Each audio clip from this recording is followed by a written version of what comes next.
Welcome to the Science of Well-Being. I'm Jonathan Felix, and today we're exploring one of the most powerful tools for both physical and mental health, exercise. But before we dive into the research, I want to share a few stories that illustrate some things about exercise that the science alone can't capture. How movement becomes a pathway to discovering who you really are when you're ready to confront your shadows, your limitations, and every story you tell yourself about what's possible. As a kid, I wasn't athletic. I hated gym class. I was that skinny kid, the one last or second to last picked when choosing teams. Sports weren't my thing. When we moved to Los Angeles, I was in high school, I had two friends on the football team, Frank and Joe. Frank had a simple home gym, a bench, a bar, some dumbbells, nothing fancy. I tagged along. I was the smallest and weakest of the three, but I enjoyed lifting. I also ran track. I usually finished in the middle of the pack or next to last, but I enjoyed it and added running to my routine. And then things changed again when I got to college. What fascinates me now, looking back, is how my relationship with exercise kept evolving and how each evolution taught me something different about what movement could be. In college, with access to real gyms, my motivation shifted again. I was working out for camaraderie, for health, and to get girls, and it worked. I got a girlfriend. But when that relationship ended badly, all my insecurities came flooding back. I discovered something darker about what exercise could be. I was very angry. I just wanted to destroy. I wanted to destroy the vulnerable and gentle parts of myself, the poet, the mystic, the scholar. The breakup had triggered every insecurity I had about not being man enough. I harbored a deep disgust and hatred for a world that seemed to respect only violent masculinity. But if that's how it was going to be, I would transform my body into a weapon. I became an amateur boxer, then joined the Army Reserves after my sophomore year. I would do PT in the morning, then got permission from the company commander to continue my training at a boxing gym off base. I'd cycle there. I was in peak physical condition and training in the art of violence, using my body as a weapon. I harbored an anger that could kill, a rage that was capable of inflicting suffering. In the ring and on the battlefield, you learn to remain calm in a highly stressful situation. Before a fight, you learn to inhibit fear while staying alert and as relaxed as possible. When the bell rings, you maintain calm awareness while getting punched in the face. You learn to process pain without the overlay of mental chatter and noise. You're in the zone, in the present moment. And this was a dark period for me. I was bent on self-destruction. Before the breakup, I never had a sip of alcohol. I thought alcohol was for the weak. And I had seen it destroy many men. When those demons came out, the insecurities, the self-doubt, the shame, the self-disgust, I discovered that I could hold my liquor against any man and won the respect of men who measured my worth by my capacity for self-destruction. Even women seemed attracted to this darker version of myself. Many were drawn to the recklessness and danger instead of the gentleness I was trying so hard to destroy. And I hated all of them for it. But it taught me invaluable lessons about integrating the shadows, those vulnerable and exiled parts we all carry but rarely acknowledge, the shame, the insecurities, the trauma. But more than that, I learned that the very qualities I wanted to destroy, compassion, self-love, the capacity for deep feeling, they weren't weaknesses. Conformity is. And cowardice is hiding behind violence and rage because you're too afraid to face your own pain, too terrified of your own vulnerability. I learned that those virtues, which I've since reclaimed, were strengths that needed protection, not destruction. The anger taught me about power, and I was able to integrate that with compassion and purpose. Those lessons about managing strong emotions under extreme stress, about integrating both the warrior and the poet, have served me in every area of life since. After graduating, I became a teacher. I eliminated the vices. I wanted to model excellence in all domains: cognitive, physical, financial, creative, ethical, emotional. But I had work to do. I had no money, no car. I cycled everywhere, not by choice, but by necessity. Yet in that struggle, I found strength. What I didn't realize at the time was that exercise was becoming what researchers call a keystone habit, a single behavior that naturally triggers positive changes in other areas of your life. The discipline required for daily rides, regardless of whether or how I felt, strengthened my willpower in every domain. The mental toughness from pushing through fatigue made me a better teacher. At night, I cycled to graduate school to obtain my master's degree in education. Exercise created a positive feedback loop. As I cycled more, I naturally started eating better. My body craved nutrient-dense foods, not junk. I slept more soundly because I was physically tired in a healthy way. Better sleep improved my mood and decision-making. Better nutrition gave me more energy for longer rides. Each positive change reinforced the others, creating an upward spiral of improvement. So when you establish exercise as a keystone habit, it doesn't just improve your fitness, it cascades to better decision-making, improved self-control, and greater resilience. The same neural pathways you strengthen through physical challenge carry over into financial discipline, emotional regulation, and professional excellence. By cycling everywhere, I was building more than endurance and patience. I was constructing the foundation for transformation in every area of my life. One day, I met a cyclist at a light. He told me he had ridden from LA to Mexico. And I wish I had this brother's contact information because he changed my life. Something sparked.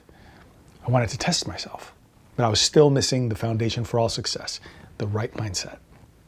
I found an idea in a book by Norman Vincent Peale, The Power of Positive Thinking. He suggested using biblical verses as mantras. I'm a preacher's son, so this resonated with me. I chose, with God, all things are possible. Let me break this down. When I say God, I'm not talking about the wrathful God of the Old Testament or the cosmic Santa Claus who rewards or withholds blessings. I hold faith in the mystery and the intelligence and the power that arranges atoms into molecules, molecules into cells, cells into organisms, organisms into ecosystems. This is not a deity of tribal favoritism, but the intelligence behind matter, the organizing principle that shapes galaxies and governs the dance of subatomic particles, from the elegant spiral of DNA to the mysterious architecture of dark matter. That same power that ignites stars and orchestrates the migration of birds, that builds mountains and grows forests from seeds, that power flows through you and me.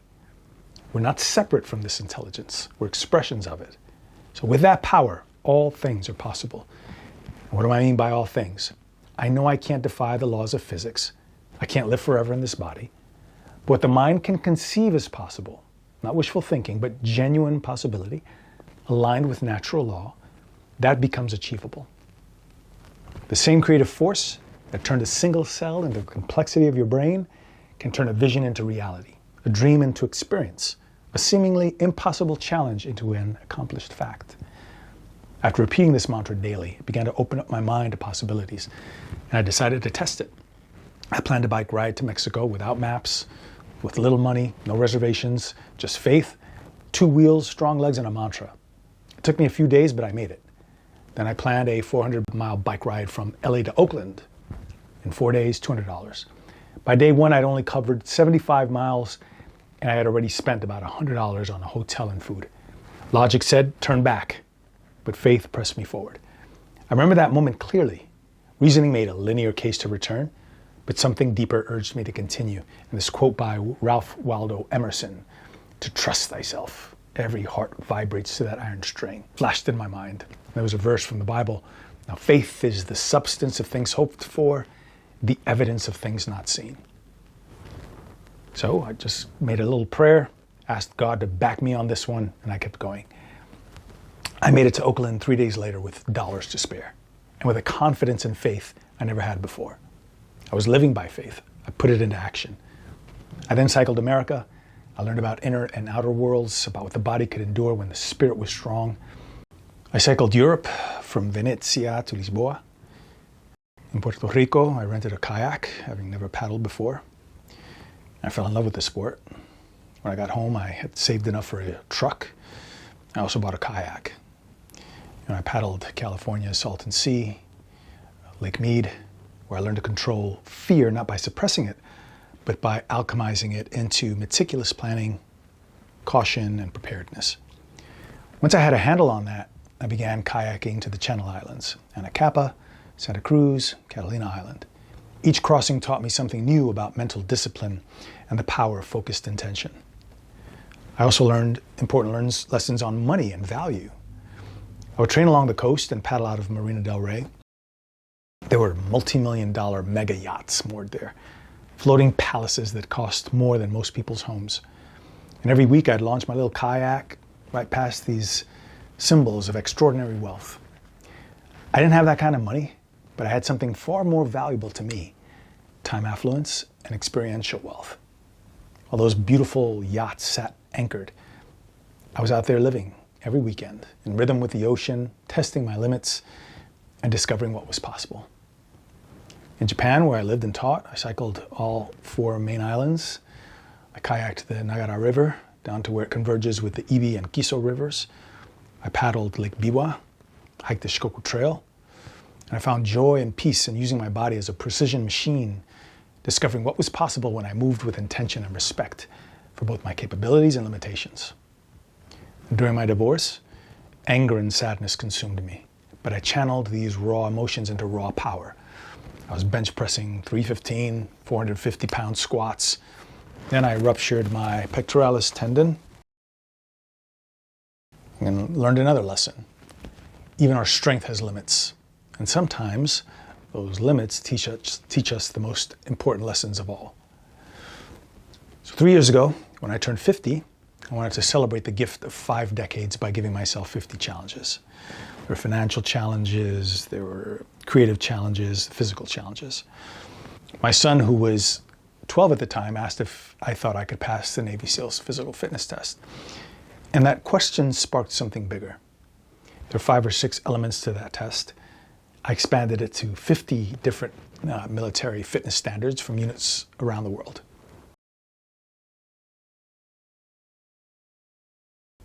Which brings me to something I'm excited to share.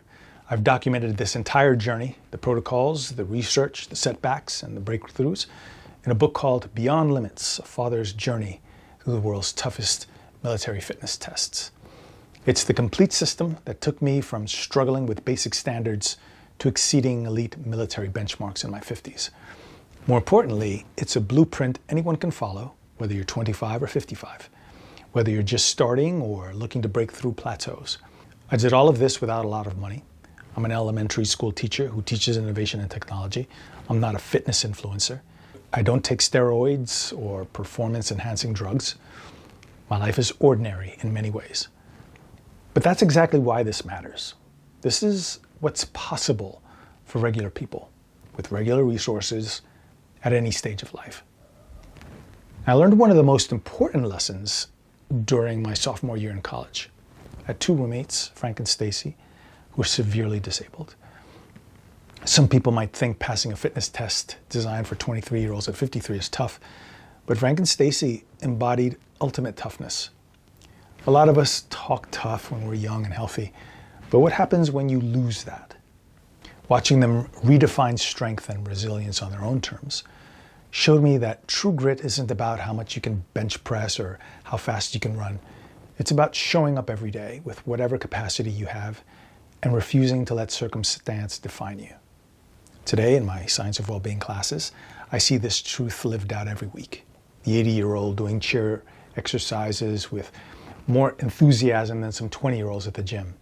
The person recovering from surgery who finds joy in simply walking to the mailbox. This is why everything we'll discuss today comes with one fundamental principle. We do what we can with what we have, where we are. Some of the protocols I'll share might be perfect for you. Others might need modification. That's not just okay, it's the point. Your body's unique. Your circumstances are unique. And your approach should be too. So today we're going to start with the foundation, understanding how to train smart across different intensity zones and the complete system your body needs. Then we'll dive deep into the most exciting part, how movement literally rebuilds your brain. Finally, we'll explore how exercise can become whatever you need it to be. Therapy, exploration, challenge, adventure, prayer, self-discovery, or simply celebration of the remarkable gift of being alive in a body that can move. When you think about exercise, what comes to mind? Hitting the gym 3 to 5 times a week for an hour, maybe some cardio, some weights, maybe a class. Here's the problem. That approach is based on a fundamental misunderstanding of how the human body actually works. The research consistently shows that successful fitness programs must address Not just strength and cardio, but 15 key elements working together.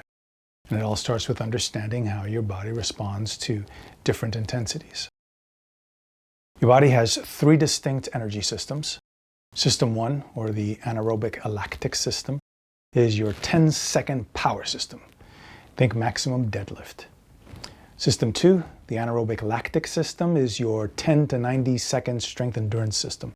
Think push-ups or sit-ups, pull-ups. System 3, your aerobic system, think distance running. Understanding these systems helps us train them effectively through different heart rate zones. Zone 1 is 50 to 60% of your max heart rate. It's like walking, gentle yoga, easy swimming. This promotes recovery and enhances your parasympathetic nervous system, which is your body's rest and digest mode. Zone 2 is 60 to 70% of your maximum heart rate. That's the fat-burning sweet spot. This is where you can hold a conversation while exercising. So you can think brisk walking or jogging, easy cycling. This zone provides 80% of cardiovascular benefits with minimal stress and injury risk. Zone 3 is 70 to 80% of your max heart rate. This is your aerobic threshold. Conversation becomes difficult, breathing noticeably increased. This is where most moderate exercise guidelines sit, that 150 minutes per week recommendation. Zones 4 and 5, that's 80 to 95% of max heart rate. This is the brain building zone. You're breathing heavily and can't hold a conversation. This is where the magic happens for brain health. Brain-derived neurotrophic factor, or BDNF, increases 200 to 300%, and neurogenesis is enhanced. The evidence supports what's called polarized training model, or the polarized training model. 80% of your training in zones 1 and 2, which is easy to moderate, and 20% in zones 4 to 5, high intensity. So high intensity interval training and 4x4 intervals produce excellent results. The 4x4 protocol is any exercise that you can perform for 4 minutes at 85 to 95% max heart rate. You rest for 4 minutes and then repeat this 4 times. I do that with burpees, running and sprinting drills, and high intensity interval training or sets. But intensity is just one piece. A complete program addresses 15 key elements. I cover these in more detail in the book, but I want to group these in a way that makes sense. So you have the foundational elements. The first one's functionality, real-world movements in all planes. Olympic rings represent the ultimate in functional strength training. Unlike machines that lock you into predetermined movements, rings force your body to stabilize in 3 dimensions while you move. Every rep is a full body exercise because you're not just lifting, you're controlling instability. Your core, shoulders, and stabilizing muscles work overtime just to keep you steady. If you're shaking, you're working. The second is flexibility, muscle length and relaxation. Think of stretching. The third is strength. And recent research shows 1 to 2 sets per muscle group, 2 to 3 times per week. And just power, explosive movement. Think plyometrics or the box jump as an example of plyometrics. Then you have movement quality. Think of this as prehab, or preventing injury before it happens. So you have mobility, which is range of motion around joints. You have movement assessment, which is identifying dysfunctions and then fixing the imbalances. You have stability exercises, where you train to strengthen vulnerable areas. Think like ankle balance drills or core holds. You have pliability, which is tissue quality and recovery. Some tools include foam rollers, massages, and specific recovery protocols.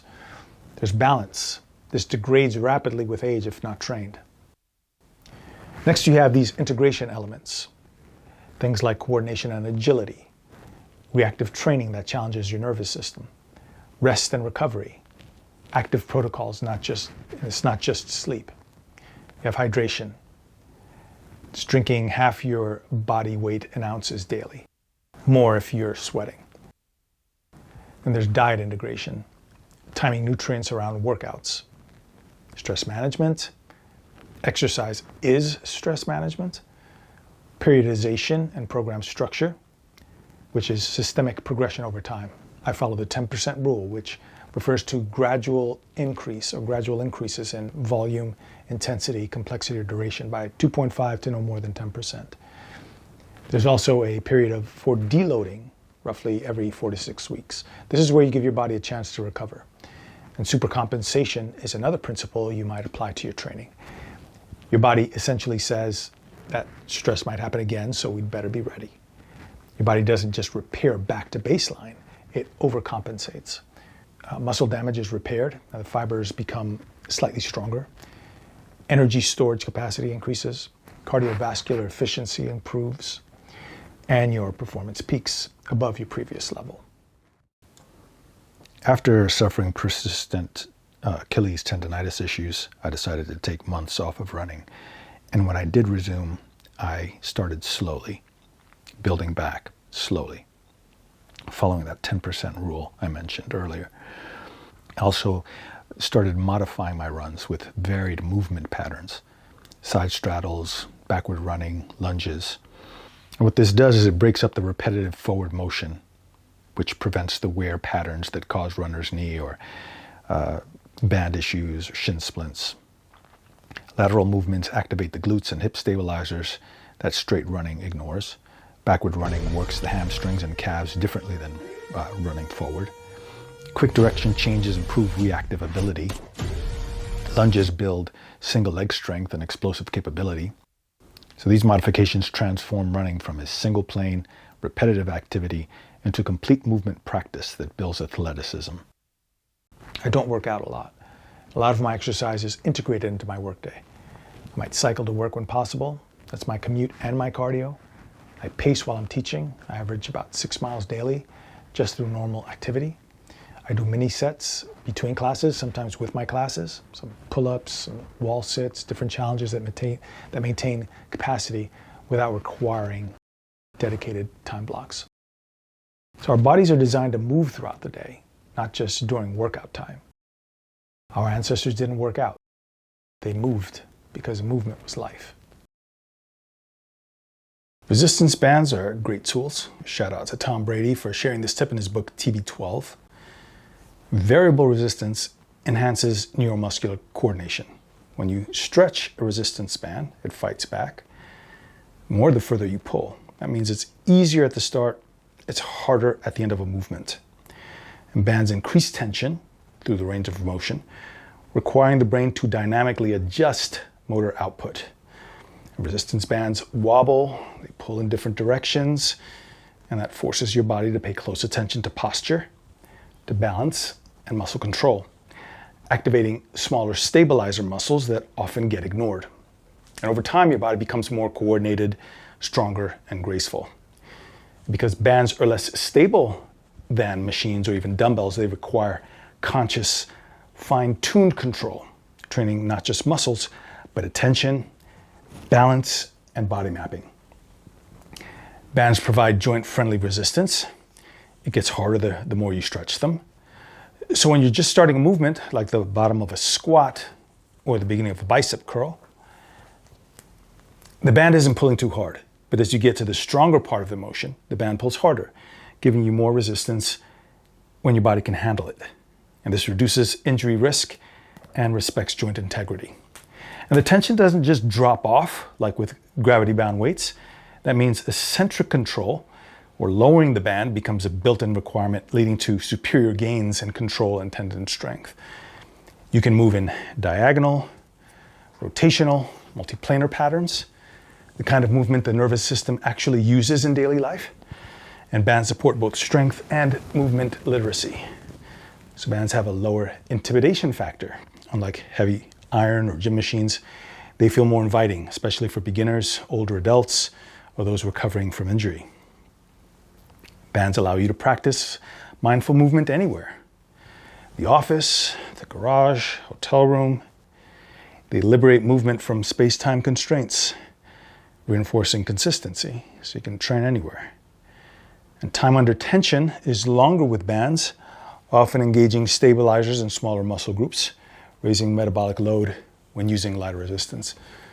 So when you use a resistance band, it keeps pulling the whole time. There's no resting point in the movement like there might be with weights. That means your muscles stay engaged longer on every rep, even with lighter resistance. So your body works harder overall, even without heavy weights. and that raises your metabolic load, meaning you burn more energy. Now, most workouts focus on up and down and forward and back, but bands let you pull sideways and diagonally, even with rotation, which activates a whole new set of muscles. And they allow you to target neglected vectors like the rotator cuff muscles, scapular retractors, lateral glutes, deep core stabilizers, enhancing structural balance and preventing overcompensation. So when these muscles are weak, your body cheats, and other muscles overwork to compensate, which leads to tightness and pain and injury over time. Bands train the quiet muscles, restoring balance to your entire system. Here's what the latest research reveals. Exercise isn't just changing your body, it's rebuilding your brain structurally for the better. And recent discoveries will change how you think about movement. The scientific evidence now shows exercise as the most powerful single intervention for brain health, with groundbreaking discoveries that explain exactly how and why movement transforms your mind. Scientists discovered that when you exercise, your body produces something called beta-hydroxybutyrate, a ketone body that crosses the blood-brain barrier and directly activates BDNF gene expression. Think of BDNF as brain fertilizer.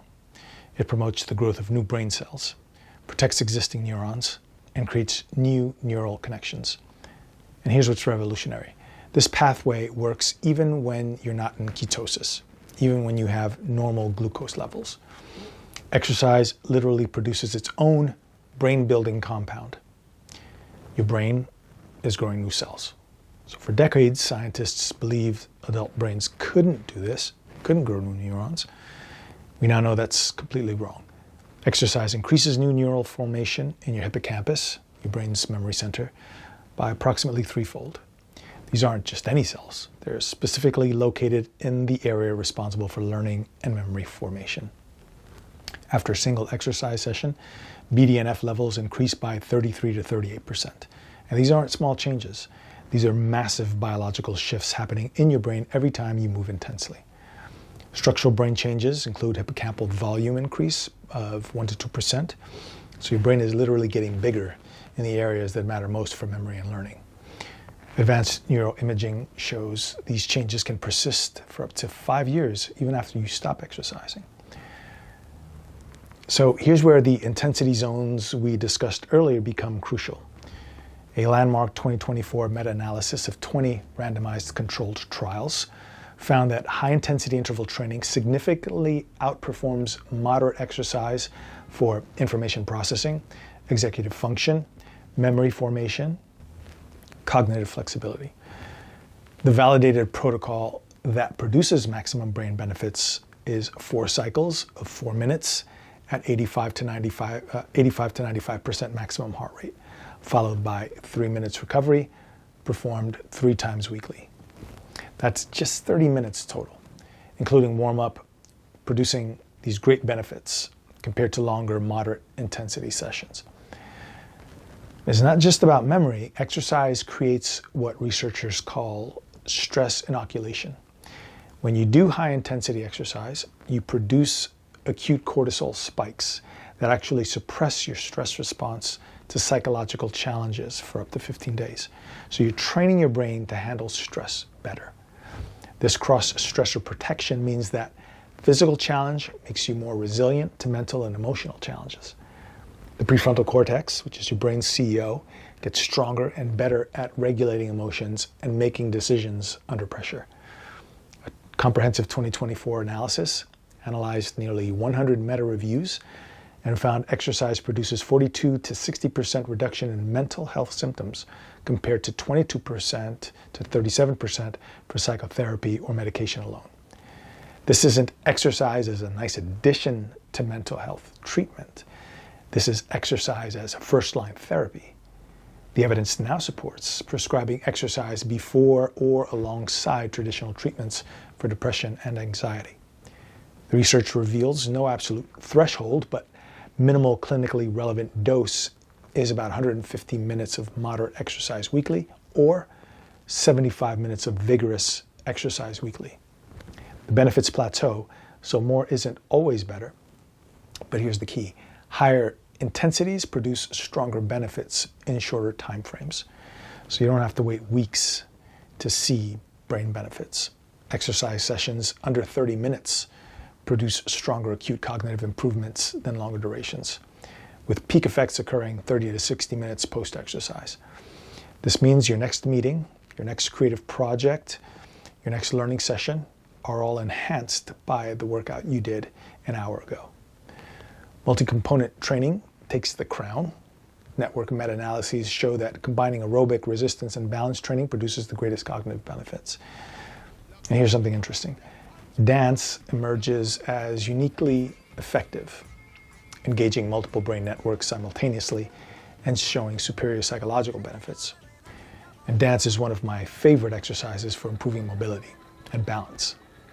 One of my 50 challenges was to learn 50 different genres of dance from 50 different countries.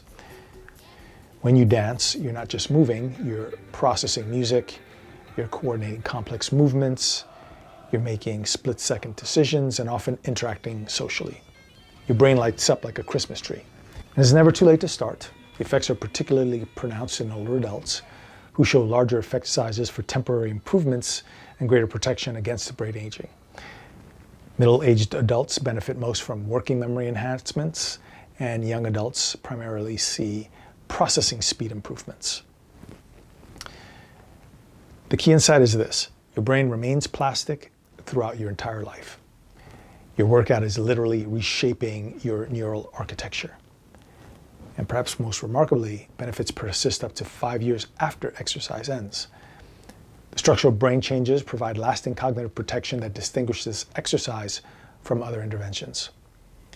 So you remember those 3 energy systems we talked about? Each one provides distinct brain benefits. System 1, power, enhances decision-making speed and cognitive flexibility. System 2, the strength and endurance system, improves sustained attention and working memory. And System 3, the aerobic system, builds overall brain volume and connectivity. This is why the complete program we outlined earlier isn't just good for your body, it's optimizing your brain across multiple dimensions. Research conclusively establishes exercise as the most effective single intervention for brain health optimization. When you move your body with intensity and intention, you're literally becoming more yourself, more capable of learning, more resilient to stress, more able to regulate emotions and make clear decisions. And that brings us to something deeper than just biology. The science tells us exercise rebuilds our brains, but it can't capture something equally profound. What happens when you move with complete presence and intention? This is where exercise transcends mere physical training and becomes something sacred. In contemplative circles, we often focus on transcending the body, but perhaps the deeper wisdom is learning to inhabit it fully. When you move with complete presence, the distinction between body and mind dissolves. This is embodied awakening, finding the sacred in the sweat, the divine in the discipline, the infinite in the immediate. Body is temporary, yeah, I get that. But it's also the only vehicle you have for this lifetime. To move it with reverence is to honor the mystery that made it. Many wisdom traditions already understood this. Shaolin monks developed martial art forms from Buddhist principles. Next week, I'm flying to Los Angeles to facilitate a retreat at a Brazilian jiu-jitsu studio. All martial arts have Buddhist roots. In the Hindu tradition, you have yoga, dance, spiritual practice. In Islam, the Sufi mystics whirl their way to ecstasy. Movement has always been a pathway to the transcendent. Let me share how this plays out in my own practice. When I emerged from that valley of darkness, I returned to my Christian roots in meditation training. I would listen to recordings by a Zen master named Shinzen Young. I also followed Thich Nhat Hanh and trained to be present in everything. A Buddhist practice, walking meditation, and I extended this to running and swimming, cycling and lifting weights. When I cycle long distances, those 3,000 miles across America, for example, the rides to all 4 main islands of Japan, something shifts. The rhythm of pedaling becomes meditative. The breath synchronizes, the mind quiets. To move with reverence is to embody devotion. Exercise becomes prayer. walking becomes pilgrimage. And I did a 700-mile pilgrimage in Japan, and I'm planning to hike the Compostela in the next year or two, God willing. Each step becomes an offering of gratitude for this remarkable gift of embodied existence. And over the years, I've distilled this approach into 4 practical principles. The first is present moment awareness. You focus completely on the movement. You feel each muscle contraction. You notice your breathing rhythm. You observe how your body moves through space.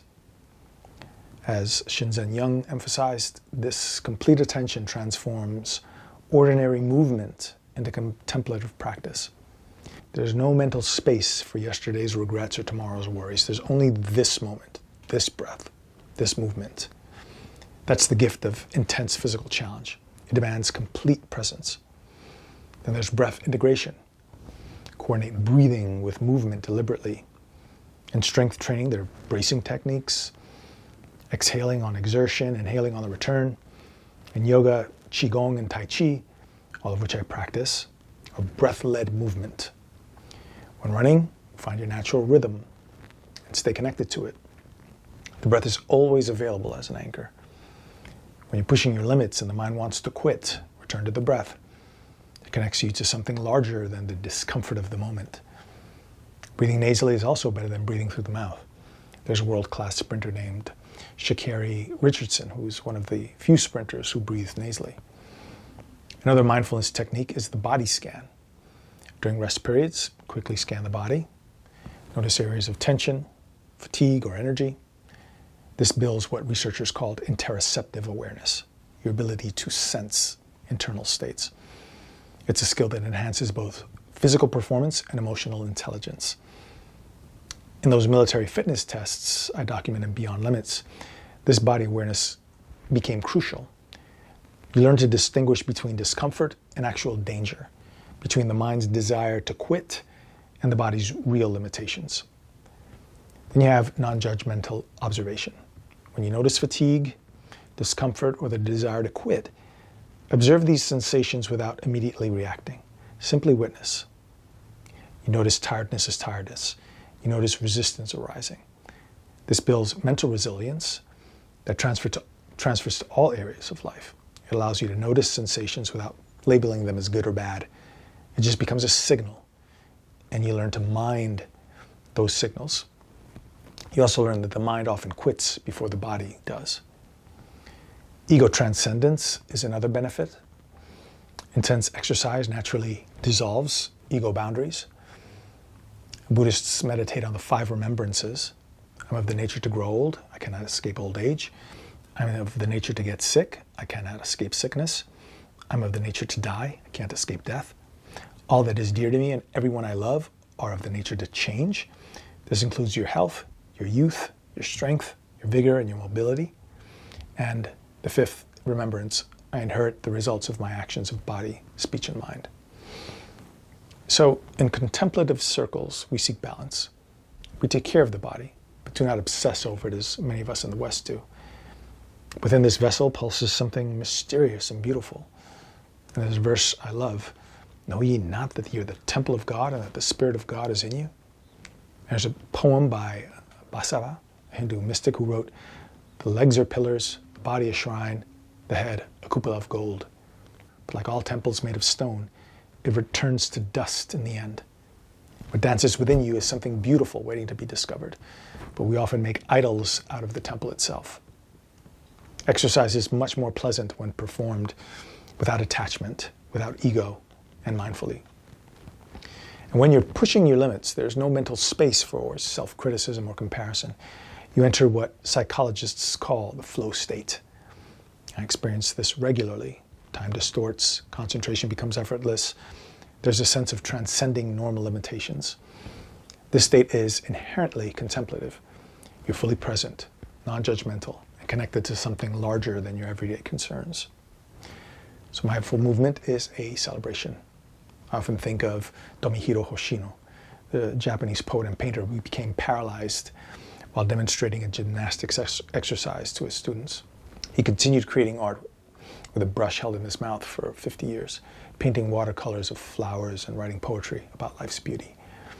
And his perspective reminds us that every moment Every movement is a gift, worthy of reverence. Every step, every breath, every gesture. These aren't mundane activities, but miracles we've learned to ignore. And the mindful approach changes how you integrate movement throughout your day. When I pace while teaching, those 6 miles daily through normal activity, I'm not just staying active. I'm practicing presence, connecting with my breath, honoring the gift of movement. And those mini sets between classes become moments of gratitude, not just physical maintenance. So here's how to bring this contemplative dimension into your own practice. You start workouts with intention. Set an intention beyond just physical goals. If you're swimming, for example, maybe it's feeling how water flows across your lower back, or just the fluidity of the movements. When I'm cycling, I might focus on the movement of one foot, and the ankle, and the knees, and eventually scan the whole body. You might take a brief moment of gratitude for your body's capability. You can also use the breath as an anchor during challenging moments. When your mind wanders, gently return attention to the movement. Notice the difference between discomfort and pain. You can end with reflection, expressing gratitude for the body's capabilities, acknowledging what you've accomplished, taking a brief moment of stillness to integrate the experience. You can also reframe limitations, view physical limitations as teachers, not obstacles. Every can't becomes can't yet, or can differently. Remember that adaptation and growth happen at the edge of discomfort. In Beyond Limits, when I tackled those 50 military fitness standards, the physical challenge was just the surface. Each test became a conversation with my limitations, my fears, my assumptions about what was possible. The test wasn't just about push-ups and pull-ups. It was about discovering who I become when everything feels impossible. When you approach exercise this way, every workout becomes an inquiry. Who am I when I'm tired? How do I respond to discomfort? What stories do I tell myself about my limitations? Can I find peace in the midst of challenge? These aren't just philosophical questions. They're practical explorations that reveal patterns that carry over into every area of life.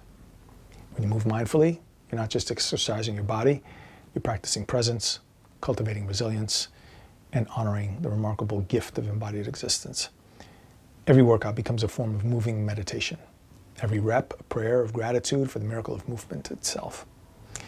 This is why I say your body isn't just a vehicle for your consciousness. It's an integral part of your being. When you honor it through mindful movement, you're not just building strength or improving cardiovascular health, you're literally reshaping your relationship with yourself and the world. As we conclude today's exploration, I want to leave you with a few stories that capture what I believe is the deepest truth about the human body and our relationship to it. Because sometimes the most profound insights come not from research papers, but from moments that reveal what we've been taking for granted all along. The first is a story by the Argentine poet and singer Facundo Cabral. It's called Dios y el Zapatero, or God and the Shoemaker. I'm going to translate it and tweak it just a little. So in the story, God assumes the form of a wanderer. He stops at the home of a cobbler and knocks on his door. When the shoemaker opens the door, the wanderer says, "Sir, I've been walking for days and the soles of my shoes are worn. I don't have any money on me, but would you do me the kindness?" The shoemaker says, "I'm tired of people asking me for something without giving me something back in return." So the stranger says, "I don't have money on me now, but I can give you what you need to be happy." The shoemaker looks incredulous because the bearded wanderer looks disheveled. Doesn't look like he has any money. You got $1 million I need to be happy? I can give you that in exchange for something. In exchange for what? Says the shoemaker. I can give you $1 million, the stranger says, in exchange for your legs. The shoemaker laughs. What would I do with $1 million if I can't walk? I can't travel. I can't hike with my kids. I can't even stand to grab my tools. All right, fair enough, the stranger says. How about 50 million for your arms? Are you crazy? I couldn't hug my children, can't work, couldn't even feed myself. The stranger makes one final offer. 1 billion for your sight. The shoemaker steps back. I'd never see my children's faces again. I'd never watch the sunset. Never read to them at bedtime. All the money in the world couldn't replace that. The stranger's eyes twinkled. My friend, you just turned down to over $1 billion. You already possess a fortune beyond measure, yet you walk around telling yourself you have nothing. There's another true story that left a profound impression on me. Christopher Reeve had everything the world admires: fame, talent, Hollywood good looks, youth, and physical strength. As Superman, he embodied invincibility. Then, in an instant, a riding accident, everything changed. He was paralyzed from the neck down and was dependent on a ventilator for every breath. For years, machines kept him alive. Each breath was mechanical. Then came a breakthrough that made international headlines. Christopher Reeve took a single breath on his own. One breath. The world celebrated this miracle. Newspapers, TV stations, medical journals all covered this extraordinary achievement. A single unassisted breath became front page news. Yet every day, each of us takes approximately 20,000 breaths. We breathe while working, sleeping, arguing, worrying about tomorrow. We breathe while doom scrolling on our phones, while stuck in traffic, complaining about trivial inconveniences. 20,000 gifts a day, and we notice exactly 0. Right now, as you're listening to this, your lungs are expanding effortlessly. You're being breathed. Your heart is beating without conscious thought. Your body's performing thousands of functions that keep you alive, healthy, and capable. Christopher Reeve taught us that what we consider ordinary is actually extraordinary. Every breath you take today is a headline worthy of celebration, if only you choose to notice.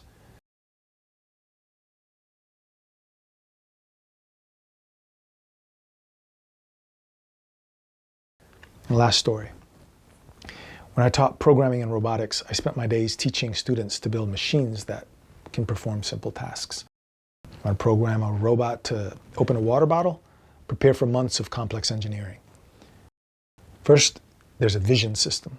We need cameras, image processing algorithms, machine learning models to even recognize what a bottle is. Thousands of lines of code just to distinguish a bottle from a cup or a phone. And the computational power required rivals what sent humans to the moon. Then comes the manipulation challenge. The robotic hand needs pressure sensors, multiple motors, precise calibration. We program finger positioning algorithms, grip force calculations, torque distribution across joints. A simple twist and pull motion requires dozens of sensors working in perfect coordination, running hundreds of calculations per second. Even then, a robot might succeed 60% of the time on a good day. It can't adapt if the bottle's wet, or the cap is slightly different, or the lighting changes. One small variable we didn't program for, and the whole system fails. Meanwhile, the 3-year-old walks up and opens a bottle without thinking. No programming, no algorithms, no conscious calculation of grip force or joint angles. Your brain processes visual information faster than our most advanced computers. Your hand contains more sensors than our most sophisticated robots. Your nervous system coordinates movements with precision that our best engineers struggle to replicate. What you call just opening a bottle represents millions of years of evolution, billions of neurons firing in perfect synchronization. A masterpiece of biological engineering that we're only beginning to understand. So every time you pick up your coffee, you tie your shoes, you execute a yoga pose, you're performing feats that represent the cutting edge of what human technology can barely achieve. You are a walking miracle of engineering that makes our most advanced robots look like simple toys. So the next time you move your hand, remember, you're operating the most sophisticated machine ever created. So here's my challenge for you. Start small, start today. We do what we can with what we have, where we are. Whether you're doing chair exercises or training for military fitness standards. Bring the same mindful awareness to movement. Whether you have 5 minutes or 50, honor the remarkable gift of embodied experience. So thank you for joining me on this exploration of exercise as a path to well-being. The best exercise is the one you actually do. So don't wait for tomorrow. Don't wait for perfect conditions. Don't wait until you feel motivated. If you want to dive deeper into the complete system I've developed, including detailed protocols and the full journey through military fitness standards, check out Beyond Limits, a father's journey through the world's toughest military fitness tests. It's available on the TensoX website. Thank you for tuning in to The Science of Wellbeing. I'm Jonathan Felix, and I'll see you next time.